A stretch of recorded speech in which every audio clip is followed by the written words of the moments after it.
Hey guys, and welcome to episode 8 of my Out of the Park Baseball 21 series as the San Francisco Giants. We are at the end of the regular season and we sit 101 and 61.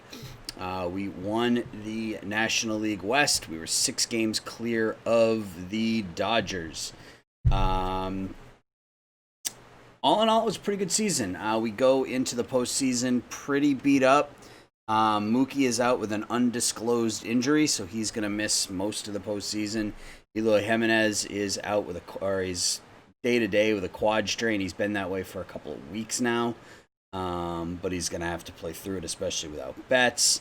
We lost Miguel Castro for 3 months, and Emilio Pagan is day to day for another week. So we have some injuries that we're going to be dealing with going into postseason play. But before we get there, let's take a look at how we got there, shall we? So if we look at our info tab, you can see April finished just about 500. Then things really picked up. 16 and 11 in May, 20 and 7 in June, 20 and 6 in July. So 40 and 13 during the months of June and July, and that really put us in a good position to hold off the Dodgers rather.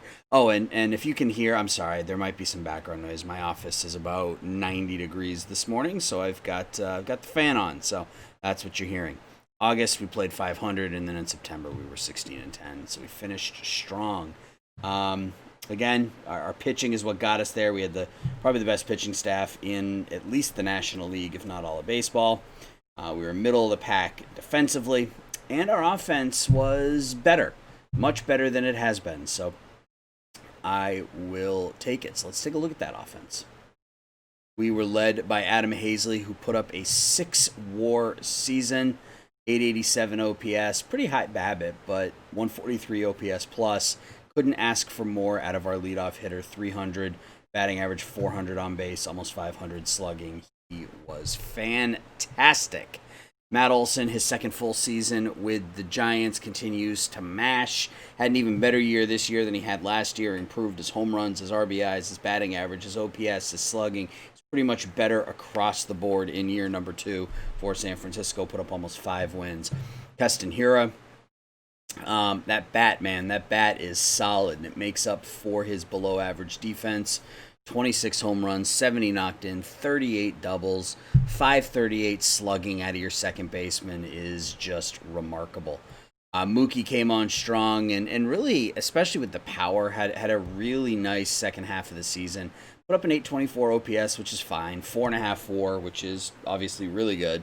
35 home runs, knocked in 108, played stellar defense. I mean, the average was probably a little off from where we would have wanted if he had hit 275 to 280. That 4.5 WAR I think probably becomes closer to 6, but I'll take it. That's a great year. Luis Garcia bounced back second half of the season as well. 741 OPS, stole 25 bases for us. And the power is starting to come along a little bit too. He's increased his home runs each year from 3 to 6 to 11, while still playing solid defense and maintaining that 280-ish batting average. Eloy Jimenez, the average again was light, but provided the power that we had been lacking really for the first couple seasons. 37 home runs this season after hitting 24 for us a year ago. So his numbers were down a little bit from last year, but that's fine. With Betts in the lineup and the improvement from Hazley and Hiura and some other people, we didn't need him to be as good, and he's still earning what he's being paid. Joey Bart, not a great season for him, truth be told. The average was really not what we would have wanted. With these ratings as a catcher, you would assume that he would end up closer to this 2021 season. This is really what I was hoping for year out of year from him. But so far, not so good, but still very good defensive catcher. His teammates love him, so no issues there. Daz Cameron, really nice first big league season in a sort of a backup role. 6 home runs, 25 knocked in, 478 slugging. Put up almost 2 WAR in just over 200 at-bats and 201 at-bats. So really nice season there. Javi Baez, it was basically a lost season. I mean, he did hit 23 home runs. Still was almost a plus 1 win player because I'm assuming his defense was still very good. Yeah, I mean, he's still playing a very good shortstop. But at $20 million, this ain't going to get it done. So we're going to have to think long and hard about what we want to do with Javi in the offseason. Although we do really only have him for, technically, he could opt out after next season. I don't suspect he will, but we really only have him for 2 more seasons. So if we have to suck up, 200 batting average with 25 home runs, we'll do it. And then the rest of our bench was okay. Nobody was outstanding. Logan Wyatt did all right in, basically pinch hitting appearances. Same with George Valera. He was our Rule 5 guy. Looks like his development is pretty much stagnated. I don't know if that home run power is ever going to come along, but the team loves him, so we may keep him around just for that purpose. We called up Patrick Bailey, who is our backup catcher of the future. He'll be up next year as our backup, just to kind of get a taste. And then Kevin Smith, again, I really liked Kevin Smith's ratings coming into the season. He was good second, good third, and actually a pretty good shortstop as well. Some of those ratings have started to drop. Power isn't quite there, although he did hit 17 doubles, so can't say it wasn't totally not there. But the average was light, but still, as a backup middle infielder, you could do a whole lot worse. So that is our offense. Pitching-wise, Blake Snell was an animal, 20-4 with a 2.63 ERA, 7.5 WAR this year, struck out 11.9 per 8, 158 ERA plus. He has got to be in the running, if not the lead, for the National League Cy Young Award. Bringing him back is going to be a real challenge. See what he's asking for. And then when you factor in Aaron Nola is also up, we're going to have some decisions to make. So hopefully we just win it all this year and it becomes a non-factor. But Nola was good after coming over from Philadelphia. His numbers were essentially identical to what he put up with the Phillies. 17 starts on both ends. You can see he pitched a little bit more with Philly.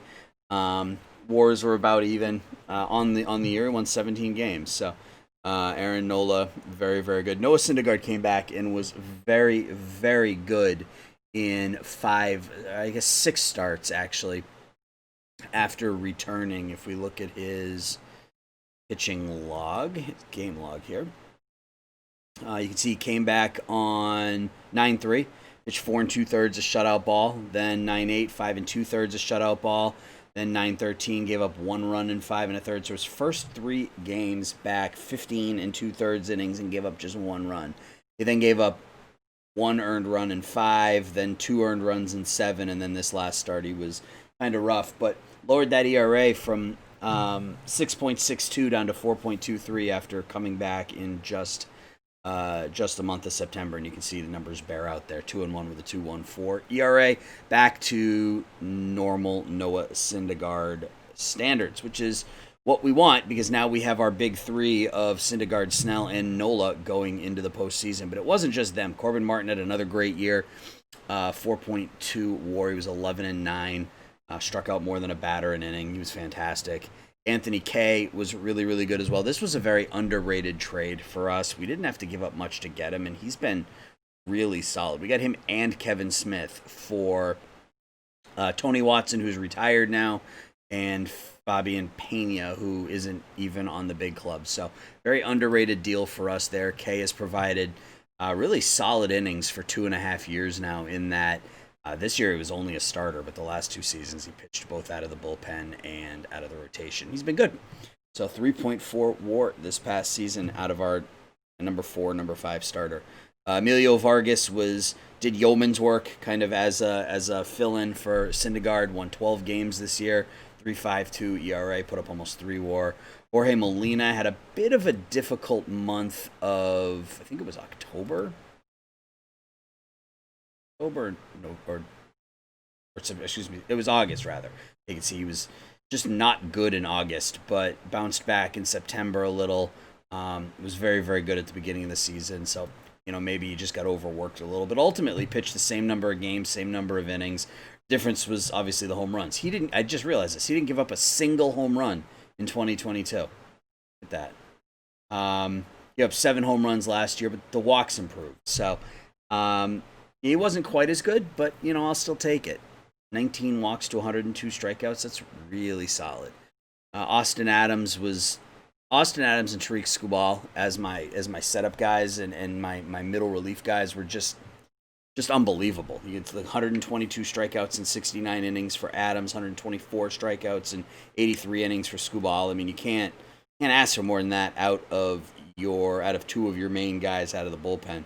Skubal put up a 1.61 ERA. They both had opponent batting averages of under 200. I mean, the biggest difference is probably that BABIP. Adams' BABIP was about 40 points higher than Skubal, but they were both. You get two wins over replacement out of middle relievers. You'll take it. Yairo Diaz was really good in his first full season away from Colorado. He's got to love not pitching in that thin air. Only gave up one home run in 46 innings, so he didn't beat himself. Emilio Pagan was pretty good. We talked about Syndergaard. Hendricks was pretty good. Yeah, 3.3 ERA in middle relief for us, and then Castillo was all right. I mean, he improved as a bullpen arm, but this will be probably our swan song with him. So that is where we stand as we get to the end of the season. So we'll sim ahead and see who we're going to be playing in round 1 of the postseason. So hang tight.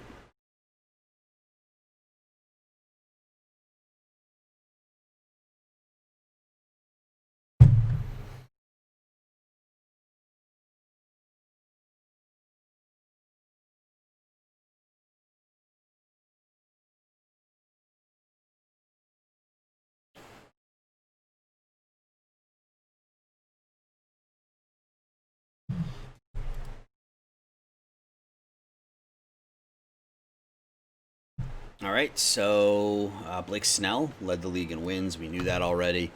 We have to do something about our playoff roster. Mookie can't be on it because, well, he's hurt. Who do we want to put in for bets? Is there an obvious option? I think there is. So first things first, let's move to the injury list. So if it's people that are eligible, I think we got to go with McKenna just to get that extra outfield arm. What does that do to our lineup? All right, so we need a right fielder. I think we go with Cameron. Stick him in right. Shift Cameron and Jimenez. What about Cameron 5th? It's lefties, same deal. That's Cameron. Right. Switch Jimenez. It's righty against DHs. Do we go? I'm gonna stick with Cameron. Cameron in right. Switch as same here. Cameron right field. Switch him with Eloy Jimenez. That's that. All right, so let's look at the playoff coverage. I don't think our... It's not what I wanted either. This is what I want. Yes, we don't know who we're playing yet. It's going to be a division rival. It's going to be either the Padres or the Dodgers. So let's go ahead and sim ahead until we see who we're going to be playing.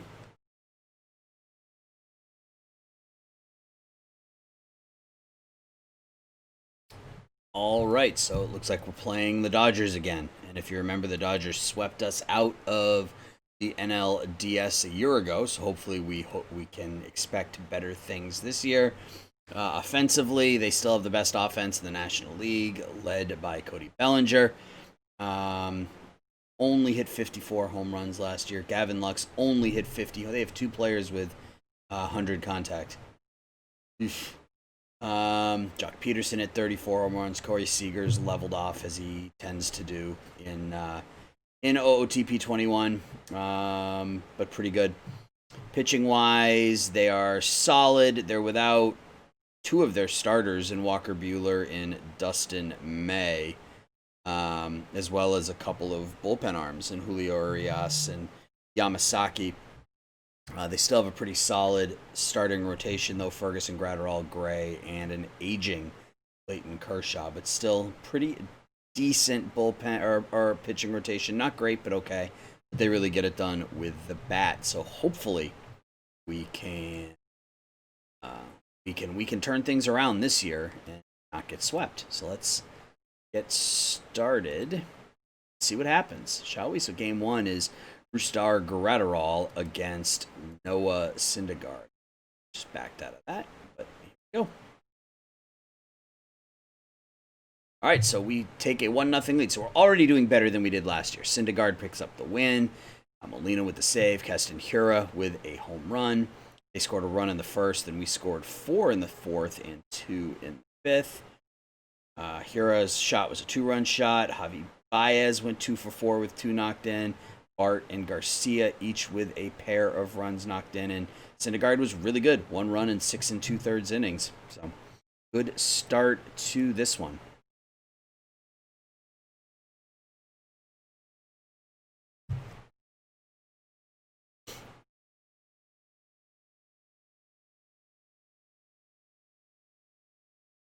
Game number 2, Clayton Kershaw versus Blake Snell. 20-game winner, Blake Snell. We take a 2-0 lead as we win this one at 3-2. Molina with the win, so it looks like that was a late inning type game. Yeah, we took a 2-0 lead in the fourth. They scored runs in the 7th and 8th to tie it. Then we walked off in the bottom of the 9th. It's a home run. Eloy Jimenez hit a walk-off home run off of Fisher in the bottom of the 9th inning. Snell again, fantastic, 11 Ks in 6 innings. Molina picks up the win, and we are 1 game away from moving on to the National League Championship Series. Game 3 looks like it's going to be Aaron Nola against Josiah Gray.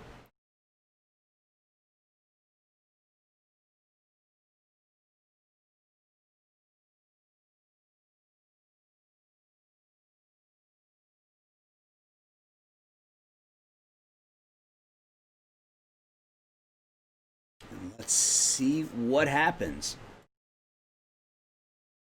And we sweep them. So turnabout is fair play, as they say, as we sweep the Dodgers out of the NLDS this year after them sweeping us out last year. We take game 3, 5-2. Nola with the win. Molina, who picked up 2 saves and a win in the DS, was not named the MVP. That was Javi Baez, who was 5 for 12 with a pair knocked in. I would have gone with Molina, even though he only pitched 3 innings.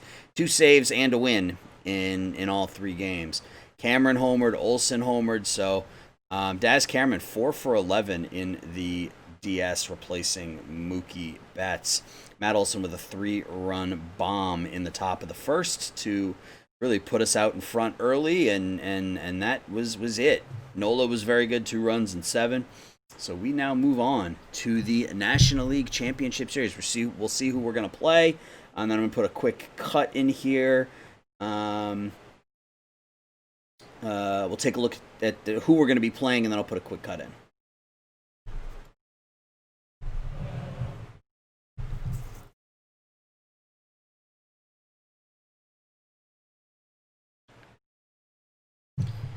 All right, so we're going to be taking on the St. Louis Cardinals in the National League Championship Series. Let's take a look at the Cardinals real quick, and then we'll put that cut in.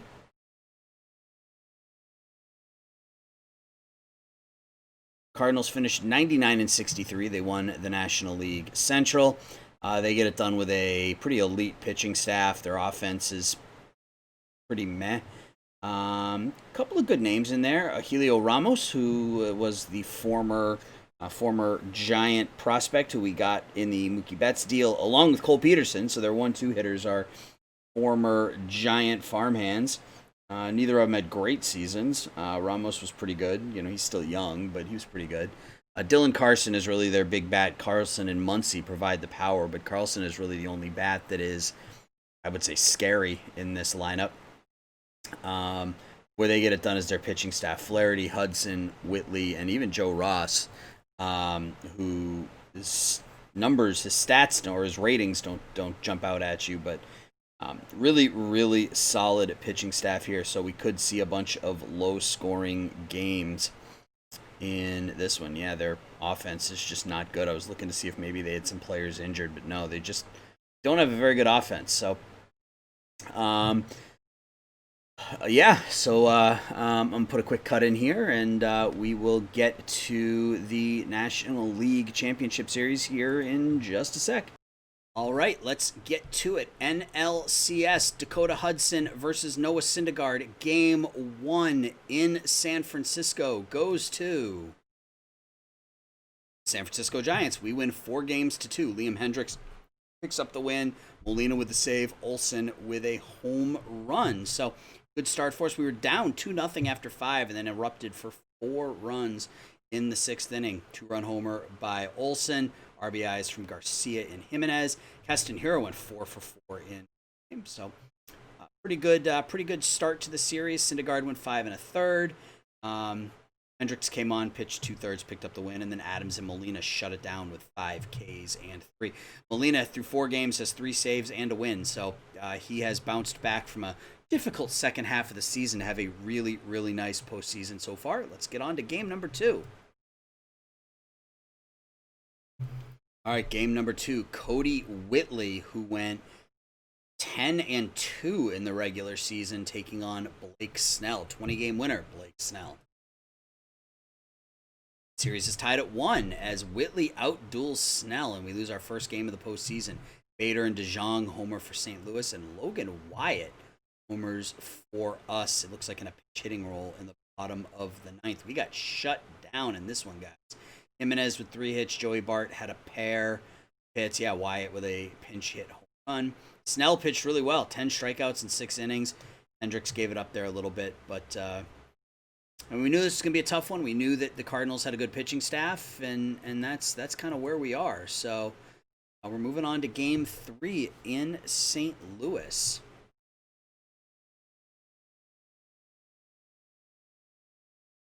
All right, here we go. Game number 3 in St. Louis. Aaron Nola against Jack Flaherty. So a solid pitching matchup here in game 3. We lose this one 5-3, and we now trail 2-1.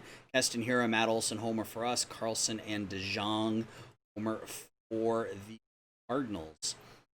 Cardinals took a 5-0 lead. They beat up on Nola early, who doesn't make it through 3. Our bullpen did a really nice job. Castillo, 3 2/3, 6 strikeouts, but we couldn't get it done against Flaherty.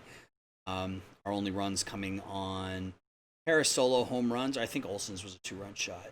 Olsen's was a 2-run homer in the 4th. Keston Heroes had a nice postseason with 2 more hits, so we are now down 2-1. So let's go on to game 4 here. Must-win game. As do we go with K or do we go with? I think I'm gonna go with Corbin Martin. Switch this over.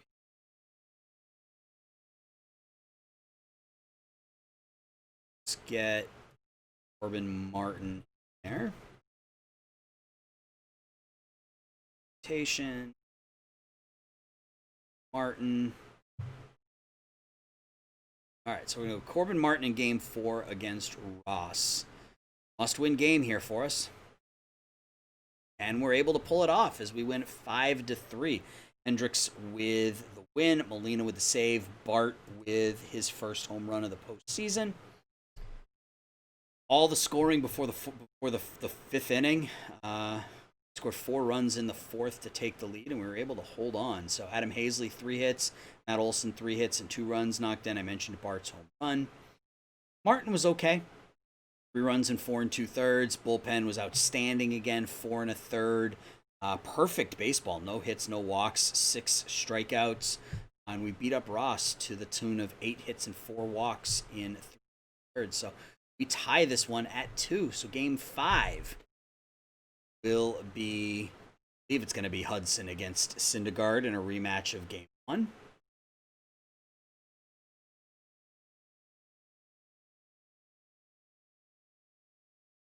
Yep, Syndergaard and Hudson wins the pivotal game 5.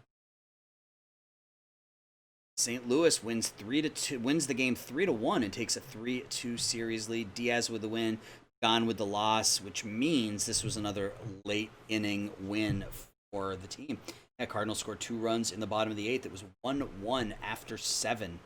Offensively, Cameron and Hazley each with 2 hits. Jimenez with the solo shot in the 6th. Syndergaard was really good again, 1 run in 6 2/3. Gone had a difficult time in his 2/3 of an inning, so we are up against it. We have to win the last 2 games. Thankfully, they're at home. So let's sim ahead to that.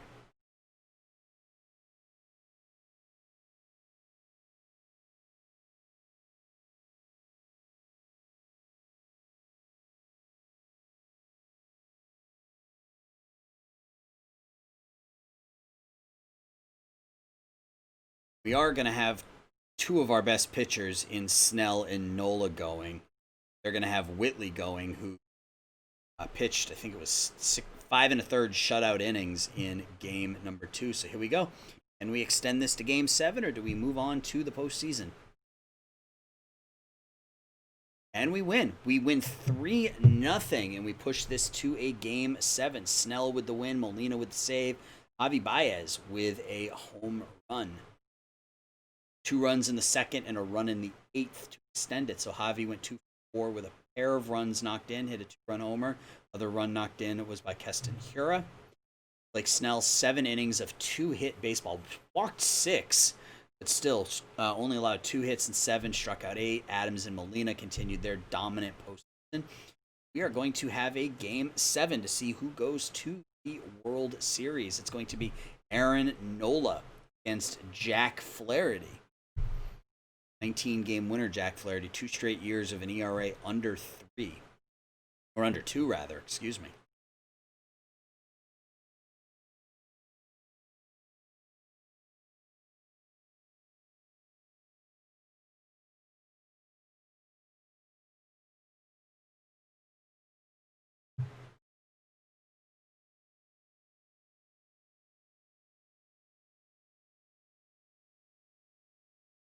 All right, here we go. Jack Flaherty, Aaron Nola, game 7.